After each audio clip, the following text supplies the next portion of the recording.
Good evening, नमस्कार। आप देख रहे हैं टॉप 5, एक बुलेटिन जिसमें हम 5 मिलकर आपको बताते हैं 5 बजे तक की 25 खबरों का पूरा अपडेट। तो देखते हैं आज के टॉप 5 में क्या खास है।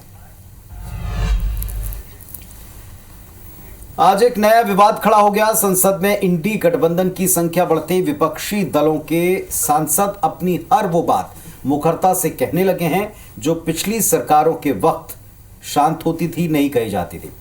मोहनलालगंज से समाजवादी पार्टी के लोकसभा सांसद आर के चौधरी ने एक नई मांग करके नई बहस छेड़ दी। उन्होंने संसद में लगे सेंगोल को हटाने की मांग की। चौधरी का तर्क है, हमारा संविधान भारतीय लोकतंत्र का एक पवित्र ग्रंथ है, जबकि सेंगोल राजतंत्र का प्रतीक रहा है। हमारी संसद लोकतंत्र का मंदिर है, किसी राजे रजवाड़े का महल नहीं है।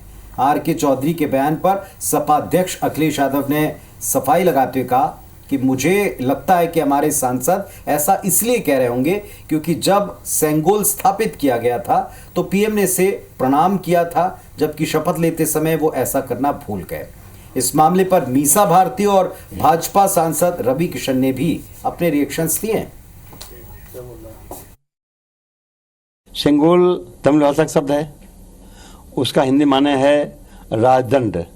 राजदंड का और हिंदी माने है राजा की छड़ी। राजा की छड़ी का और माने है राजा डंडा। कभी राजा जब अपने दरबार में बैठता था तो फैसला करता था, एक डंडा पीटता था, छड़ी पीटता था। तो अब देश संविधान चलेगा, न कि राजा का डंडा चलेगा। मुझे लगता है कि हमारे सांसद इसलिए कह रहे होंगे कि जब पहली बार लगा था तो प्रधानमंत्री जी ने बाकायदा प्रणाम किया था। इस बार शपथ लेते समय शायद वो भूल गए। उसी को याद दिलाने के लिए लगता है मेरे पार्टी के सांसद ने कुछ इस तरह का पत्र लिखा है। बिल्कुल हटाना चाहिए, क्योंकि ये लोकतंत्र है, डेमोक्रेसी, और वहाँ पे अब राजतंत्र तो रहा नहीं। तो अगर सिंगोल को लगाना ही चाहिए तो उसको म्यूजियम में रखना चाहिए, जहाँ की देश के सभी लोग जाएं और वहाँ पे उसका दर्शन भी करें जो लोग देखना चाहते हैं। तो ये अच्छा, जिसने भी ये मांग की है बहुत अच्छा, और हम लोग उसको सपोर्ट कर सकते हैं। देखिए, ताकत मिले, जीत मिले, बहुत अच्छी बात है, जीते हैं। लेकिन ये लोगों की बुद्धि ऐसी हुई है तो प्रभु राम को ही रिप्लेस कर रहे थे। उस दिन तो उन लोगों ने अपने सांसद ही को प्रभु राम की तुलना कर दी थी। तो ये इससे कहते हैं कि पूरी मति भ्रष्ट हो गई है। भोपाल में सीएम डॉक्टर मोहन यादव ने सीए के तहत प्रथम 3 आवेदकों को नागरिकता का प्रमाण पत्र सौंपा है। समीर मेलवानी, संजना मेलवानी, राखी दास को भारत की नागरिकता मिली। तीनों को भारत की नागरिकता का प्रमाण पत्र सीएम ने दिया है। इधर छत्तीसगढ़ के मुख्यमंत्री विष्णुदेव साय ने जनदर्शन कार्यक्रम शुरू कर दिया है। जनदर्शन के पहले दिन आज हजारों की संख्या में लोग सीएम हाउस उनसे मिलने के लिए पहुंचे और मुख्यमंत्री को अपनी समस्या बताई। मुख्यमंत्री बारी बारी लोगों की समस्याएं सुन रहे थे और लोगों से उन्होंने आवेदन भी लिए। सीएम साय ने संबंधित विभाग के अधिकारियों को तुरंत समस्या के निराकरण का आदेश दिया है। सीएम के जनदर्शन कार्यक्रम पर पीसीसी चीफ दीपक बैज ने कहा कि पहले कानून व्यवस्था को सुधारना चाहिए। अपराधी खुलेआम हथियार लेकर घूम रहे हैं तो कानून व्यवस्था पर जनदर्शन लगाना चाहिए। मध्य प्रदेश के नेता प्रतिपक्ष उमंग सिंघार ने IBC 24 पर एक बड़ा दावा किया। नरसिंह घोटाले पर बीजेपी सरकार के मंत्री को उमंग सिंघार एक्सपोज करेंगे, उनका दावा है। उन्होंने कहा है कि सदन के भीतर प्रमाण के साथ मंत्री के कारनामे का खुलासा करने वाले हैं। उन्होंने कहा है कि खुलासा मैं जल्द करूंगा। मंत्रालय में बैठे बड़े मगरमच्छ नहीं बच पाएंगे। इस खुलासे के बाद यह भी उनका दावा है, सुनिए। प्रमाण के साथ, जवाबदारी के साथ विधानसभा में बात की जाएगी और सरकार अगर उस पर मौन रहती है तो फिर ये प्रदेश के युवाओं के साथ फिर खिलवाड़ होगा। मैं तो कई बार कह चुका हूँ, छोटी मछली के बजाय बड़े मगरमच्छ है जो वल्लभ भवन में बैठे हैं, जो सरकार के नियम बनाते हैं, जो मंत्री है, उन पे सरकार क्यों चुप है। इधर मध्य प्रदेश में लोकसभा चुनाव में मिली हार पर कांग्रेस समीक्षा करेगी। 29 और 30 जून को समीक्षा बैठक का आयोजन किया जाएगा। एआईसीसी की फैक्ट फाइंडिंग समिति बैठक करेगी। 29 जून को लोकसभा में हारे हुए प्रत्याशियों की बैठक होगी। हारे हुए प्रत्याशियों से 1-to-1 चर्चा भी की जाएगी। बैठक में हारे हुए प्रत्याशियों से हार के कारण भी पूछे जाएंगे और प्रत्याशियों की बैठक के बाद बड़े नेताओं के साथ ये बैठक होगी। पृथ्वीराज चौहान, सप्तगिरी उल्का और जिग्नेश मेवाड़ी बैठक में शामिल होंगे।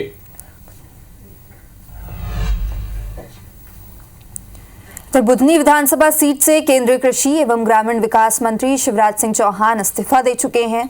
इस सीट पर उपचुनाव की तारीखों का ऐलान भले ही ना हुआ हो, लेकिन बीजेपी और कांग्रेस में प्रत्याशियों के नामों को लेकर अब मंथन शुरू हो गया है।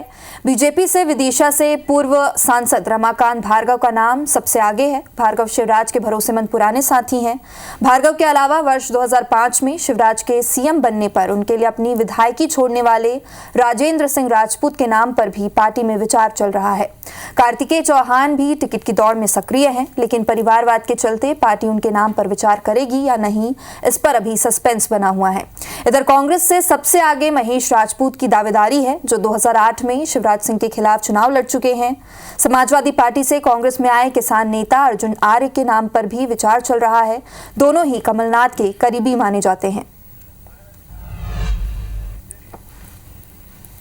इधर कांग्रेस पार्टी ने सैम पित्रोदा को एक बार फिर से ओवरसीज कांग्रेस का अध्यक्ष नियुक्त कर दिया है। हाल ही में लोकसभा चुनाव के दौरान उन्होंने अपने विवादित बयान के बाद 8 मई को पद से इस्तीफा दिया। उनका इस्तीफा स्वीकार किया गया था।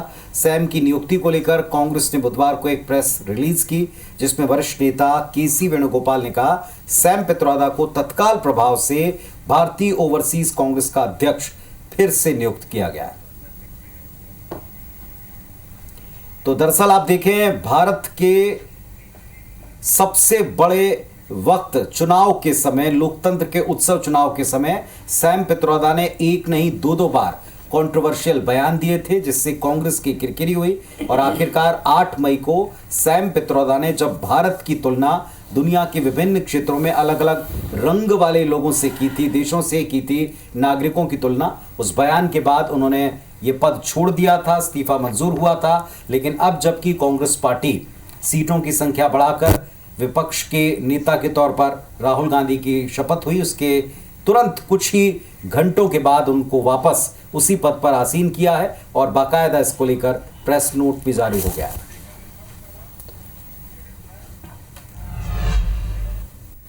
देश में 26 जून से नया टेलीकम्युनिकेशन एक्ट 2023 लागू हो गया है। अब भारत का कोई भी नागरिक जिंदगी भर 9 से ज्यादा सिम कार्ड नहीं ले सकेगा। अगर इससे ज्यादा सिम खरीदता है तो जुर्माना लगेगा। गलत तरीकों से सिम लेने पर 3 साल जेल और 50 लाख तक का जुर्माना लगेगा।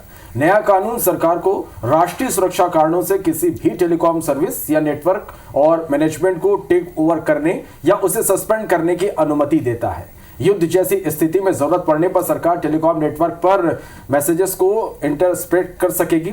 वहीं जम्मू कश्मीर और नॉर्थ ईस्ट राज्यों के लोग अधिकतम 6 सिम कार्ड ही ले सकेंगे और इससे ज्यादा सिम लेने पर पहली बार 50,000 रुपए और इसके बाद हर बार 2 लाख रुपए के जुर्माने का प्रावधान है।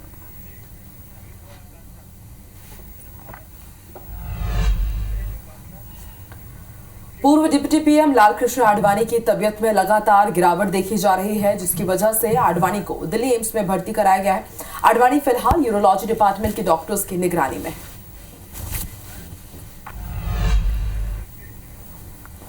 इधर धार के भोजशाला में एसआई के सर्वे का आज आखिरी दिन है। 98 दिन के सर्वे के बाद अब परिणाम की तैयारी है। भोजशाला में बुधवार को देवी मूर्ति समेत 8 पुरावशेष मिले हैं। एएसआई सर्वे 6 हफ्ते में पूरा होने का लक्ष्य था। 29 अप्रैल को 8 हफ्ते की समय सीमा बढ़ाई गई थी। उसके बाद 2 जुलाई को टीम रिपोर्ट कोर्ट में पेश करेगी। 4 जुलाई को कोर्ट में मामले पर सुनवाई होगी। इधर इंदौर में 90 की स्पीड से मेट्रो दौड़ी। मंगलवार सुबह 4:30 बजे स्पीड ट्रायल रन हुआ। इसके पहले सिर्फ 20 की स्पीड से ट्रायल रन हुआ था। इंदौर मेट्रो ने 90 किलोमीटर प्रति घंटे की स्पीड ट्रायल रन का वीडियो भी जारी किया है। लगभग 6 किलोमीटर की रूट पर यह सफल ट्रायल रन किया गया। रायपुर में बजरंग दल और विहिप के कार्यकर्ताओं ने गौ रक्षकों पर हो रहे अत्याचार और गिरफ्तारी के विरोध में कोतवाली थाने का घेराव कर दिया।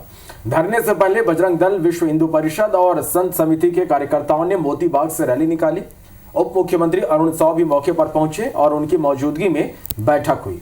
बैठक में आरंग कांड की जांच और उचित कार्रवाई का आश्वासन दिया। इसके अलावा करीब 200 से ज्यादा की संख्या में बजरंग दल के कार्यकर्ताओं ने सांकेतिक गिरफ्तारी भी दी है। मुरैना के वार्ड नंबर 47 में बारिश की वजह से कई जगह कीचड़ का अंबार है। वार्ड वासियों ने इसके खिलाफ प्रदर्शन किया, कीचड़ में उतर कर बैठकर वहीं प्रदर्शन किया, प्रशासन और राजनेताओं के खिलाफ नारे लगाए। वार्ड वासियों ने बताया कि मामले में कलेक्टर से शिकायत हो चुकी है, लेकिन अब तक कोई सुधार नहीं हुआ।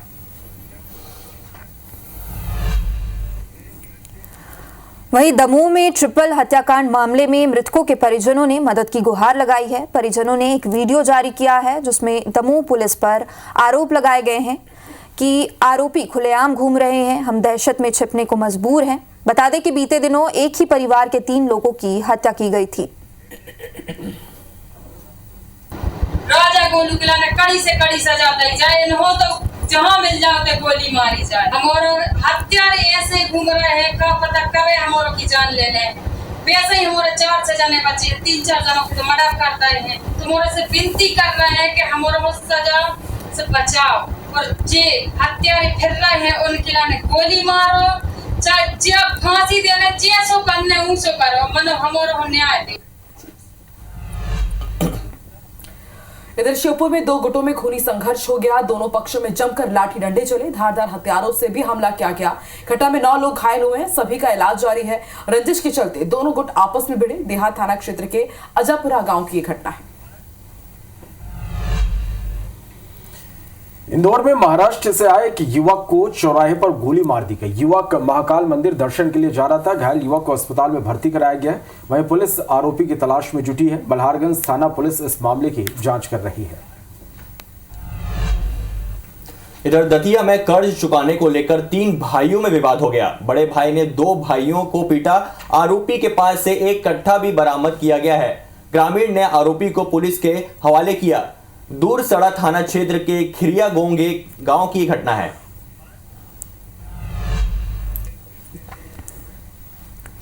वहीं अगली खबर खरगोन से है, जहां नगर पालिका कर्मचारी से चेन स्नैचिंग का मामला सामने आया है। सिर पर कट्टा अड़ाकर कर्मचारी से चेन स्नैचिंग हुई है। बाइक सवार 2 बदमाश लूट के बाद फरार हो गए हैं। घटना सीसीटीवी कैमरे में कैद हो गई। बड़वा थाना पुलिस आरोपियों की तलाश में जुट गई है। तो ये सीसीटीवी तस्वीरें इस वक्त आप देख पा रहे हैं। खरगोन से ये बड़ी खबर है और तस्वीरें आप देखिए, दिन दहाड़े यहाँ पर चेन स्नैचिंग हुई है। पूरी घटना सीसीटीवी कैमरे में कैद हुई है। तस्वीरें आप देख पा रहे हैं। बड़वा थाना पुलिस अब इन आरोपियों की तलाश में जुटी हुई है। तो अपराधियों के हौसले किस तरह बुलंद है, इन तस्वीरों से समझा जा सकता है। नगर पालिका कर्मचारी से चेन स्नैचिंग यहाँ पर हुई है। पूरी घटना सीसीटीवी कैमरे में कैद हुई है। सिर पर कट्टा अड़ाकर कर्मचारी से चेन स्नैचिंग की गई है। बाइक सवार 2 बदमाश यहां पर पहुंचे चेन स्नैचिंग के, और उसके बाद मौके से फरार हो गए।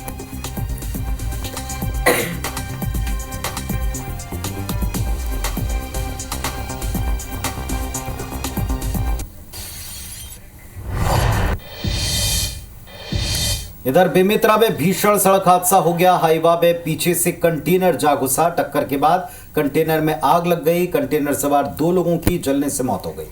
नाथघाट थाना क्षेत्र में यह दुर्घटना हुई।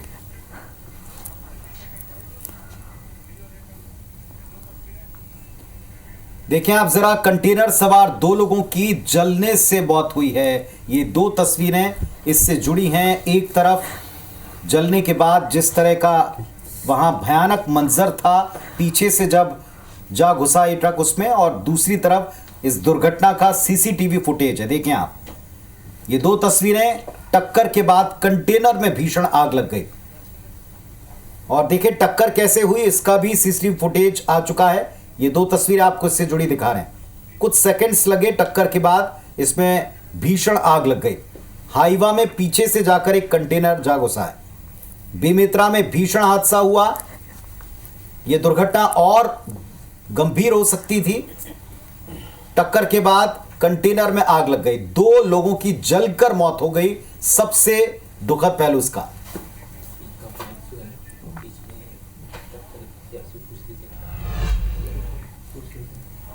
सूरजपुर में पिता की हत्या करने वाले 2 सगे भाइयों को पुलिस ने गिरफ्तार कर लिया है। गला दबाकर दोनों बेटों ने मौत के घाट अपने पिता को उतार दिया था और पुलिस को गुमराह करने के लिए अपने पिता के शव को फांसी के फंदे में लटका दिया था।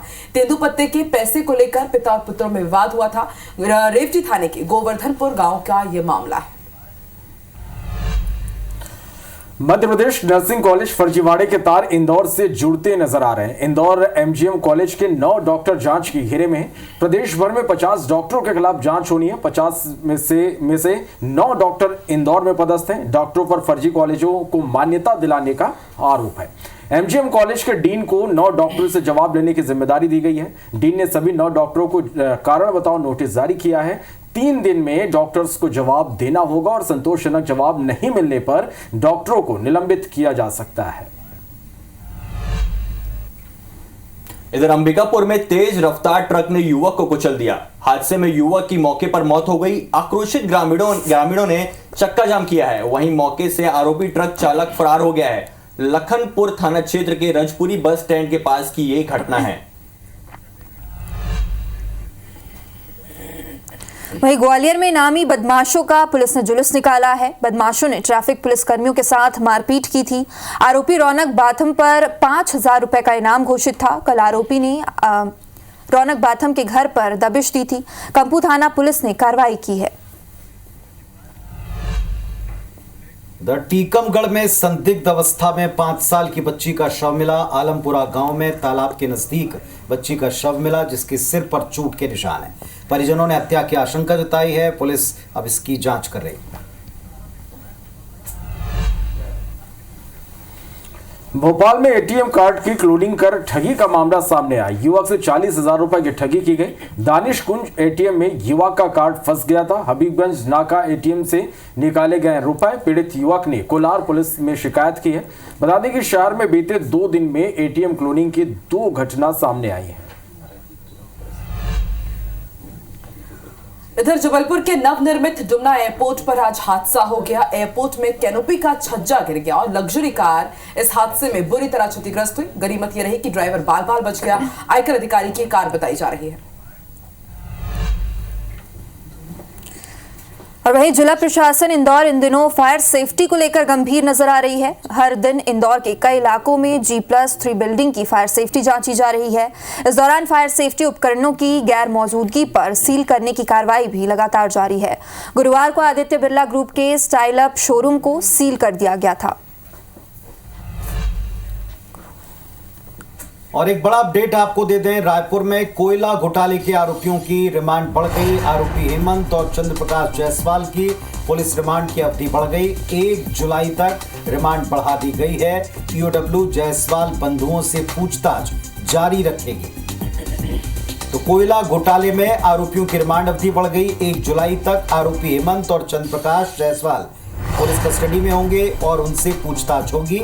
1 जुलाई तक ईओडब्ल्यू जायसवाल बंधुओं से पूछताछ करेगा।